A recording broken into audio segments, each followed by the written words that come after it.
अशुभ योग जिन जीवों के हुआ करता है, उन जीवों के परिणाम कैसे कैसे होते हैं, इसका उल्लेख आचार्यों ने किया है।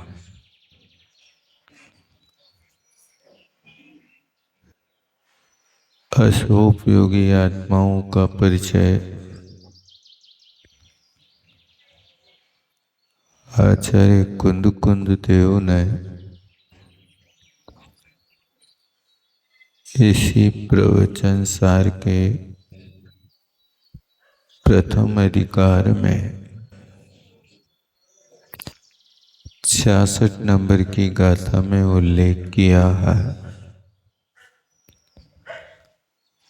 विषय कषाओ गाढ़ो दुस्सुदी दुश्चित्त दुर्गोटी जदो उगो मग परो उयोगो जस सोशो। ये अशुभयोगी जीव के स्थूल परिणामों का उल्लेख किया, जहाँ पर विषय कषाओ गाढ़ो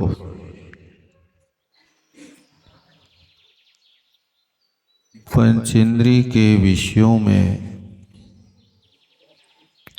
अतीव तीव्रता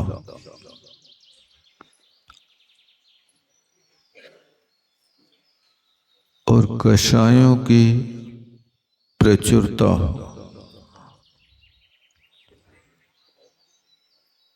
ये अशुभयोगी के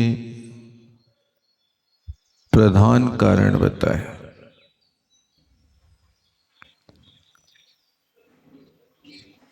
फिर कुछ कारण कहे दुस्सुदी दुष्श्रुत का ही जो हमेशा अध्ययन करता हो, जिनागम की बातों में रुचि नहीं होती है,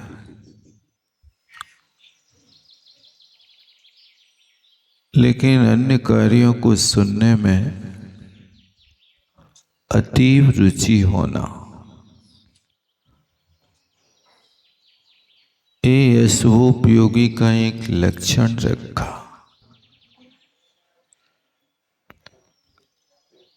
आचार्यों ने कहा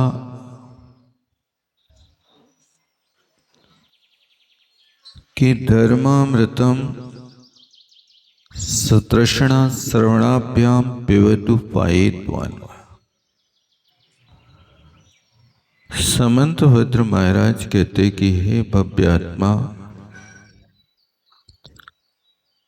धर्म रूपी अमृत का पान तुम अतीव तृष्णावान होकर के करो।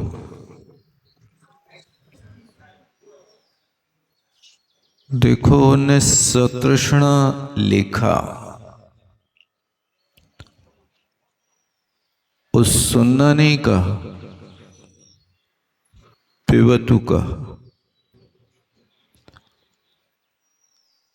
पीने में और खाने में यदि देखा जाए तो पिया अधिक मात्रा में जाता है, खाया अल्प मात्रा में जाता है। इसलिए महाराज ने लिखा पिबतु। किसको? धर्मामृतम, धर्म रूपी अमृत का तुम पान करो,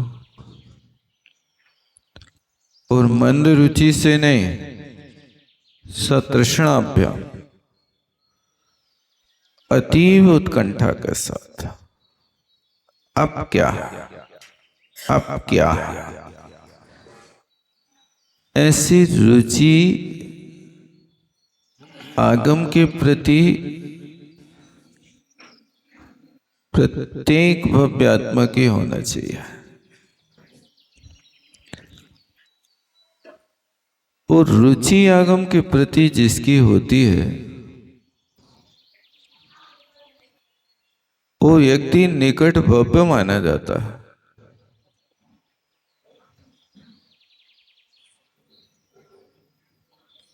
आगे चल करके कुंद कुंद स्वामी स्वयं प्रवचन सार में लिखेंगे कि जिस व्यक्ति को भगवान के वचन को सुनने की अतीव लालसा पे भव्य है, सुनी ढूंढते भब्बा, जो सुनने के लिए अत्यंत लालायित होते हैं, वे भव्य हैं। और जो इससे दूरियां बना करके रखते हैं, कहीं जैनागम का कोई एक शब्द हमारे कान में ना पड़ जाए, वो अभव्य की कोटि में रखे।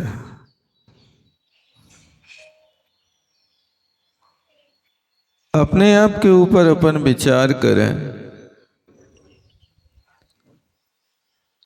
कि यदि आपकी जैनागम के प्रति अतीव रुचि है, सतृष्णा है, और लाख काम छोड़ करके आप जिनेंद्र भगवान की वाणी के श्रवण के इच्छुक हैं, तो कुंद कुंद स्वामी की अपेक्षा आप निकट भव्य है। इसलिए दुश्रुति में तो व्यक्ति का मन लगता है,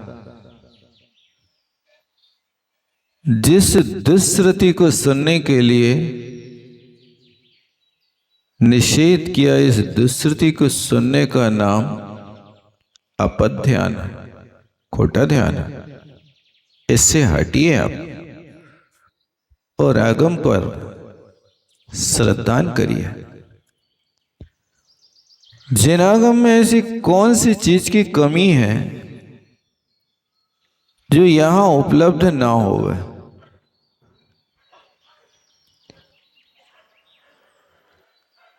अपने यहां 4 अनुयोगों में सारे विषय को आचार्यों ने गूंथ करके रखा।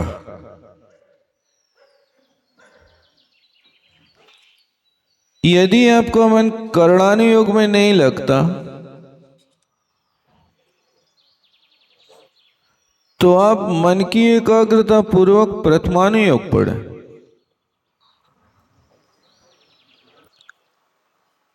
प्रथमानुयोग के पढ़ने से भी आपको चारों अनुयोगों का अध्ययन हो सकता है। पद्म पुराण में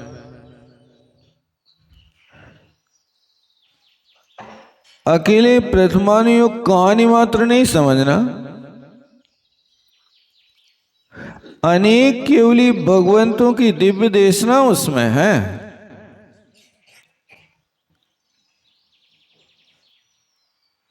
पद्म पुराण के पहले अधिकार में 14वें नंबर के सर्ग में अनंत वीर महाराज की दिव्य देशना खिल रही है। और अनंत वीर महाराज जब अपनी देशना का निष्ठापन करने लगते हैं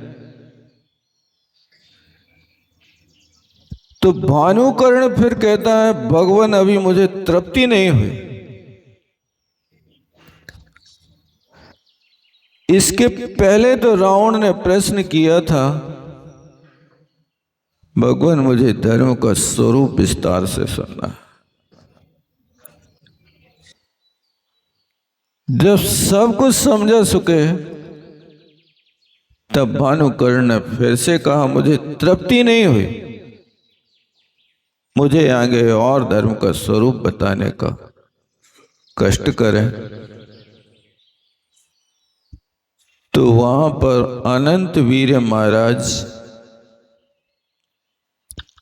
चारों अनुयोगों का विषय लेकर के भानुकर्ण के प्रश्न के अनुसार सभा में भव्य जीवों को समझाता है। इसी तरह यहां पर भी ये न समझे के प्रथमानुयुग तो कथा कहानियों का अखाड़ा है। ये भ्रांत धारणा लोगों को निकाल देना चाहिए। प्रथमानुयोग के गीत गाते हुए समंत भद्र स्वामी ने लिखा, प्रथमानुयोग मर्थख्यानम चरितम पुराणम अपि पुण्यम बोधि समाधि निधानम बोधति बोधा समीचीन। प्रथमानुयोग को अर्थख्यानम, जहां पर चारों पुरुषार्थों का व्याख्यान किया जाता है,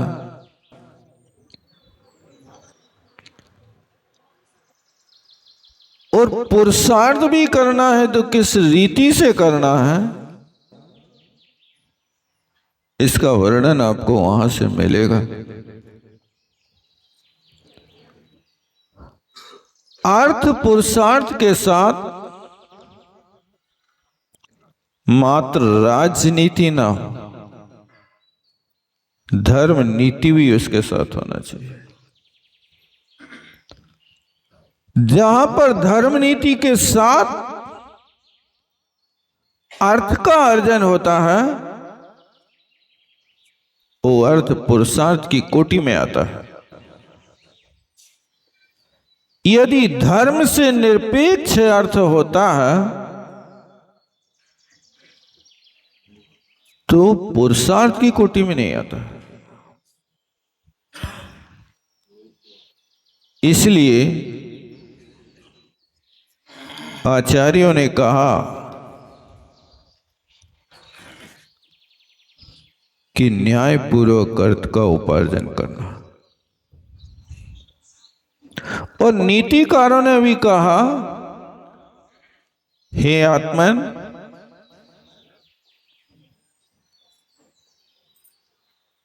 बचपन में विद्या अर्जन हो,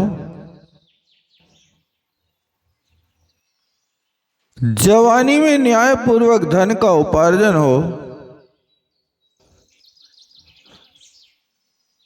वृद्धावस्था में धन का विसर्जन हो,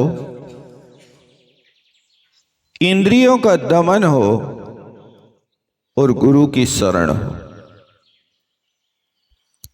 ये जीवन जीने की कला है। बचपन में अध्ययन करना चाहिए, करते भी हैं, लेकिन बचपन में अध्ययन आप सिर्फ बचपन से ही हर व्यक्ति अर्थकरी विद्या के लिए मुख्यता देता है। हम अधिक से अधिक धन किसमें कमा सकते हैं, कुछ छोटे छोटे बच्चे भी इस माइंड को बनाकर चलते हैं।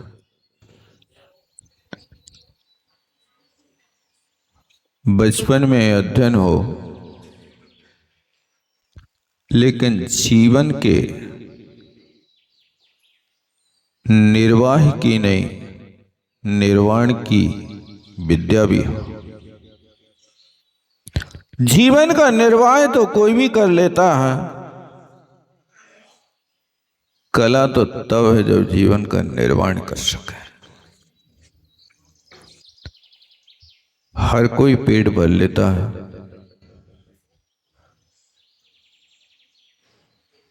ये मोक्ष का साधन नहीं है। इसलिए पहले के लोग गुरुकुल में अपने बच्चों को पढ़ाते थे, गुरुओं के निकट पढ़ाता था। उनके लिए धर्म की शिक्षा होती थी, चौमुखी ज्ञान होता था और वे लोग अपना जीवन आनंद का जीवन जीते थे। देशभूषण कुलभूषण जैसे महाराज भी गुरुओं के सानिध्य में बैठ करके विद्या का अध्ययन करते थे, और जब विद्या अध्ययन करने का अवसर पूर्ण हो चुका तब गुरु ने कहा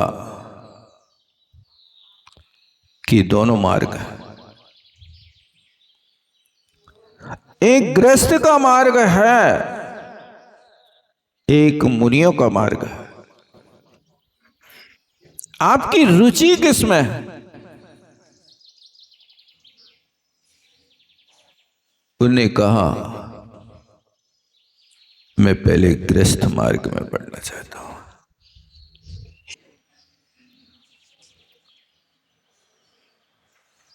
गृहस्थ का मार्ग चलाना भी एक साधना है, बस नीति से चलाई जाए।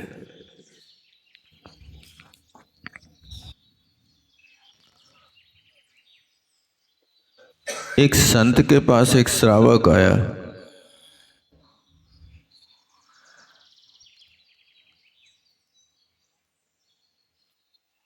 उस संत से उसने कहा मैं संत बनूं या श्रावक बनूं? तो संत ने कहा इसका उत्तर कल 1 बजे देंगे। बहुत अच्छा। वो जिज्ञासु दूसरे दिन की प्रतीक्षा में। कल 1 बजे संत महोदय ने मुझे बुलाया। मेरा निर्णय होगा कि जीवन के बाबत करना क्या है। रात व्यतीत हुई,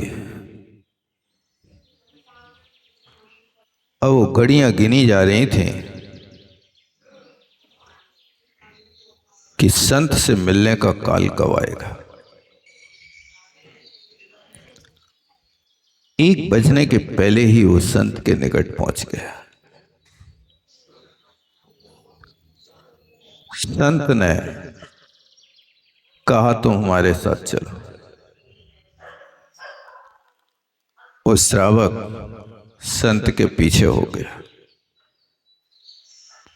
संत अपने मठ की ओर बढ़े और जैसे ही मठ के आंगन में पहुंचे तो वहां से आवाज दी दीपक जला करके लाओ। अंदर से उनकी श्रीमती थी। वो दिन के 1 बजे दीपक ला करके सामने रख देती है।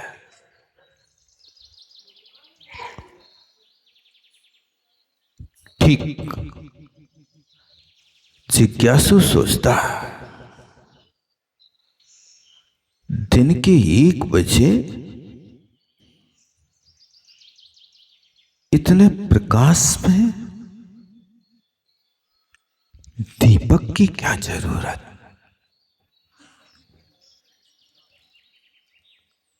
कई बार उपदेश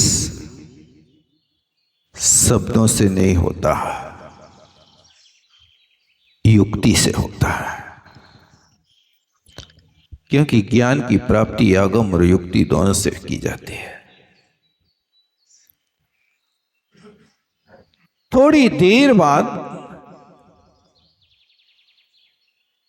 उनकी पत्नी 2 गिलास दूध भर के लाई।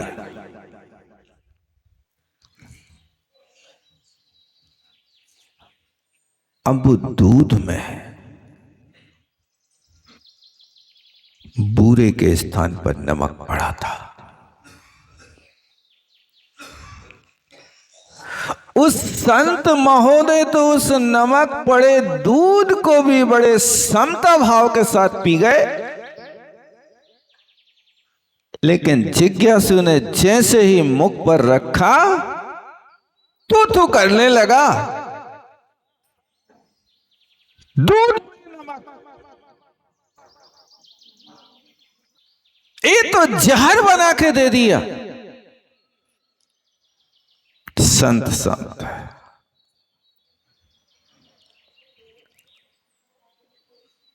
बस इतना काम करके वापिस हो गए।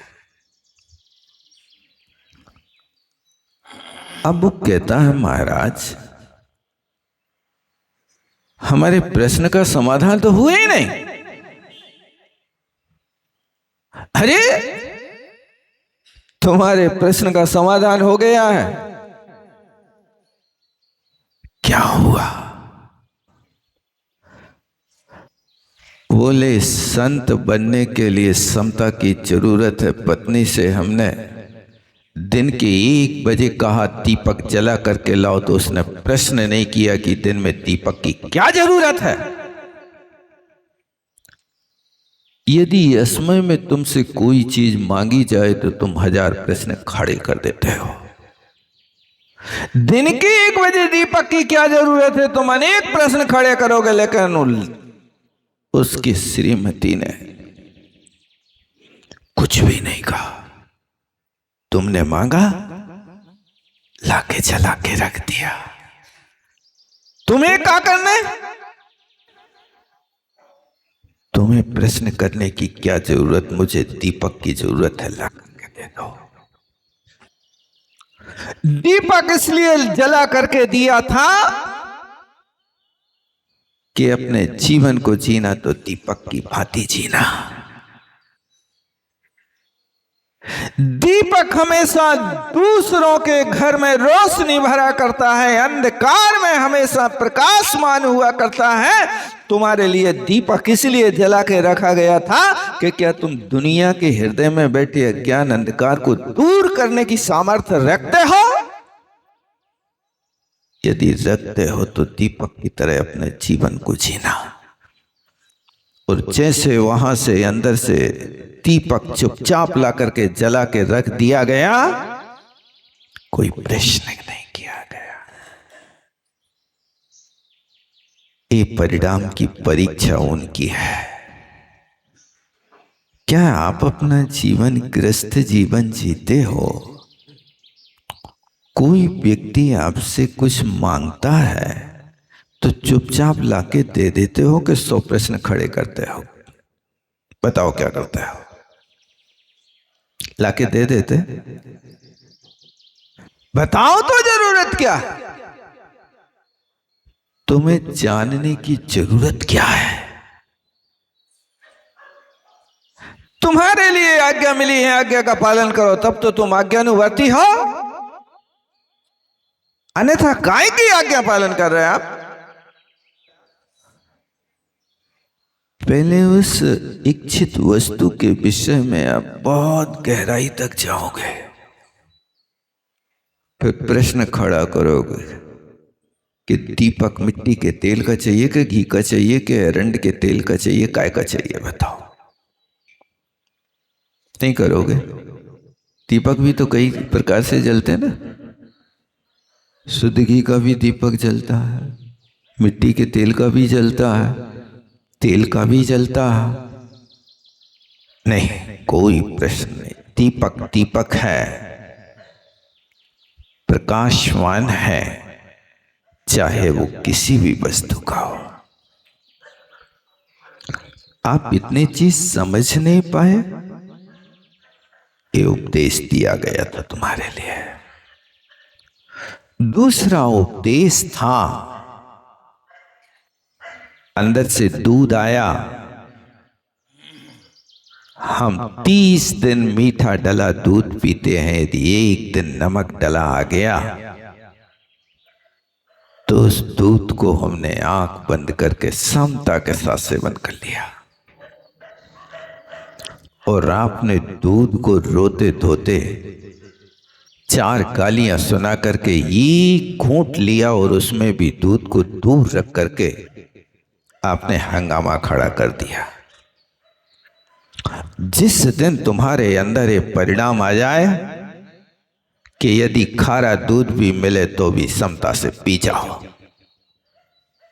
जिस दिन तुम्हारे अंदर ये परिणाम आ जाए कि कोई कुछ भी मांगे लेकिन प्रश्न खड़ा नहीं करना, समझ लेना तुम संत बनने के लायक हो। यदि नहीं कर सकते इतना तो संत नहीं बन सकता।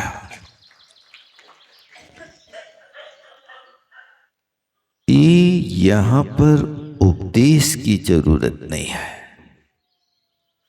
ये आपके परिणामों की परीक्षा है कि आपके परिणाम इस परिस्थिति में कैसे रहता है। क्या विषम परिस्थिति में भी आप मौन पूर्वक काम कर सकते हो? यदि कर सकते हैं तो आप साधना के योग्य हैं। यदि नहीं कर सकते हैं तो फिर आप अभी साधना के योग्य नहीं है। कोशिश करें। ये भी परीक्षा की घड़ी होती है। उस परीक्षा की घड़ी में करें लेकिन प्रश्न खड़े ना करें। यदि इस तरीके से आप अपनाएंगे तो आप भी शुभोपयोग से बच करके और शुभोपयोगी बन करके शायद मैं समझता हूं कि आप घर में भी साधना का क्रम अपना सकते हैं। इसलिए बचपन में विद्या का अध्ययन हो, तरुण अवस्था में न्याय पूर्वक धन का उपार्जन हो।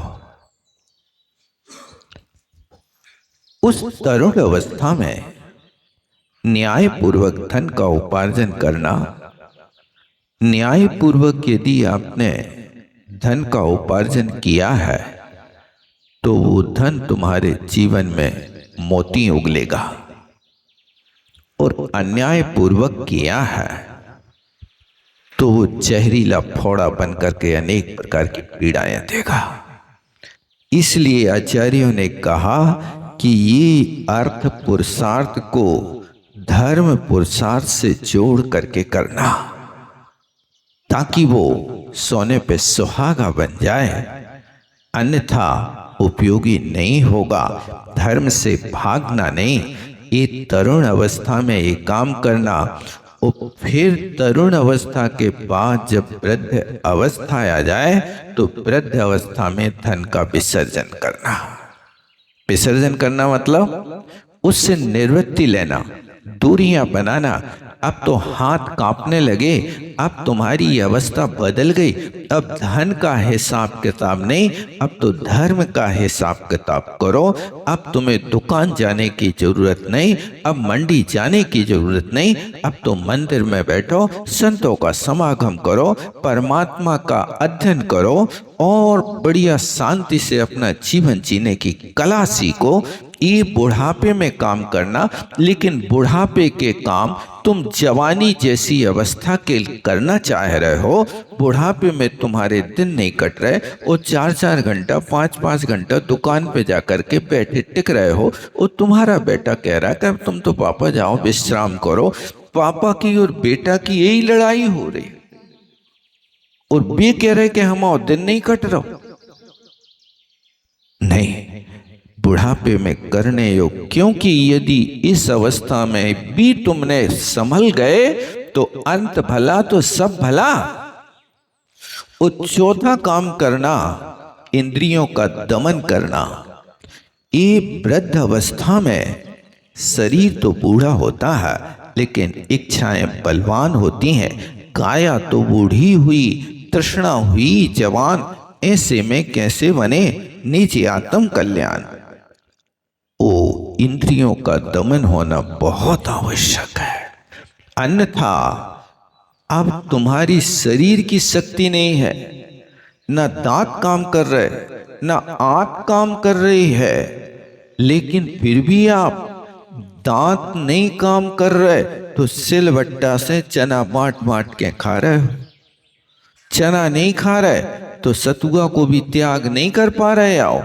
आप चना का त्याग तो नहीं कर पा रहे, लेकिन चने के लिए उबाल उबाल करके और बांट बांट करके जीभ में रख करके कुल्फी सी चूस रहे हो। ये क्या है? ये आपके लिए इंद्रियों का दमन करने की कला सीखो।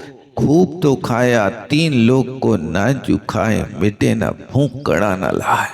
इतना इतना भोजन करके आए हैं कि 3 लोग के सामान को, अनाज को यदि सामने रख दिया जाए तो भी कभी भूख संतुष्ट नहीं होती है। बस संतोष करना है तो समता परिणाम के साथ संतोष धारण करने की कोशिश करो। इसलिए इंद्रियों का दमन हो और गुरु की शरण हो, बस। अन्यथा शरणम नास्ति त्वमेव शरणम मम। अब तो मुझे गुरु शरण में जाना है, अब और कोई दुनिया का व्यक्ति हमारे लिए शरण नहीं हो सकता। जो व्यक्ति अपने जीवन में ये 5 कार्य अपना लेता है उसका जीवन वास्तव में बहुत आनंद का होता है। 5 बातें याद रहेंगी कि नहीं रहेंगी? बचपन में अध्ययन करना, जवानी में न्याय पूर्वक धन का उपार्जन करना और बुढ़ापे में विसर्जन करना। विसर्जन करना यानी जनेऊ में चाबी बांधने के दिन नहीं है। अब तो तुम वो जनेऊ को ही विकल्प खत्म करो, चाबियों को रखवाली की चिंता छोड़ो। अब तो निश्चिंत हो करके जिसका जो है वो दे ले करके अपन फ्री हो जाओ। और फिर लोगों को चिंता होती कि लड़कों ने सेवा नहीं करी, तो भैया तुम्हारे लड़का सेवा तब करें जब तुम्हारे पुण्य में, तुम्हारे खाते में पुण्य होगा। तो यदि नहीं होगा तो आप कितना भी उनको दे देना भी कुछ भी नहीं करेंगे। आपने उन बच्चों को संस्कार कैसे दे आप बताओ? जब बच्चे कच्चे घड़े थे तब उन बच्चों को तुमने कंस बनाने के संस्कार दे कि श्रवण कुमार बनाने के संस्कार दे? बता सकते हो? आपने अपने बच्चे को क्या बनाया? यदि श्रवण कुमार के संस्कार दिए हैं तो वो श्रवण कुमार अपने अंधे माँ बाप को कंधे में कामर में रख करके जिंदगी भर ढोएगा। और यदि तुमने कंस के संस्कार दिए हैं तो वो माँ बाप को कारागार में डाल करके दुर्गति करेगा। क्या बनाया तुमने? बताओ। यदि कंस के संस्कार दिए हैं तो तुम उनसे अपेक्षा नहीं रखना कि 1 गिलास में पानी दे देंगे। और श्रवण कुमार बनाया है तो 1 रुपया भी रखने की जरूरत नहीं। वे आकर के तुम्हारे यहां पहरा देंगे। पिताश्री, कोई कष्ट हो तो हमें सेवा का अवसर देना। ये संस्कार उस समय दिए जाते हैं जिस समय वो मिट्टी चके के ऊपर है। उस कच्ची मिट्टी को चके पर घूमते हुए आप चाहे तो उसका घड़ा बना सकते हैं, चाहे तो दीपक बना सकते हैं, चाहे तो चिलम बना सकते हैं, चाहे तो वहां पर और भी दूसरे आइटम बना सकते हैं। उस मिट्टी को आप क्या बनाना चाह रहे हैं? आप तो अपने जीवन को सुखी बनाने के लिए सोचते हैं कि हमारे बच्चे हमें डिस्टर्ब ना करें, इसलिए तुमने उनको 6 महीना के बच्चा को भी मोबाइल पकड़ा के रखा है। तुमने अपने बच्चे को इस्माइल देना तो सिखाया नहीं, लेकिन ध्यान रखना कि आपको इतना अपने जीवन में संस्कार डालना कि मोबाइल हाथ में हो या ना हो, इस्माइल जरूर होना चाहिए। यदि ये होगा तो बड़े प्रसन्न रहोगे, संस्कार दोगे। इसलिए बुढ़ापे के विषय में अभी चिंता नहीं करना तुम कि हमारे बच्चे सेवा करेंगे कि नहीं करेंगे। तुम अपना इतिहास तुम स्वयं खोल करके देख लेना कि हमने बच्चे को बनाया क्या है, क्या बनाया है। बस निश्चिंत रहना, यदि वो पुण्य तुम्हारे साथ है तो दुनिया तुम्हारी सेवा करने आएगी, और यदि नहीं है तो तुम्हारा बेटा भी बहुत दूर भागेगा, बहुत दूर भागेगा, और बार बार सोचेगा कि न ठीक हो रहे, न कछु हो रहा है। कछु हो रहा है मतलब कछु को जाना पढ़े तो हो आप लोग, जाना तो सब कुछ हो। यही विराम लेता हूँ। आचार्य गुरु विद्यासागर जी महामुनि महाराज। जावाणी के ज्ञान से सूझे लोकालोक, सवाणी मस्तक धरो सदा नर। हे जिन बाणी भारती तो जपौंद रहे, जो तेरो शरणा रहे सो पार। देव भजो अरहंत को, गुरु सेवो निर्घ्न, दया धर पालो सदा।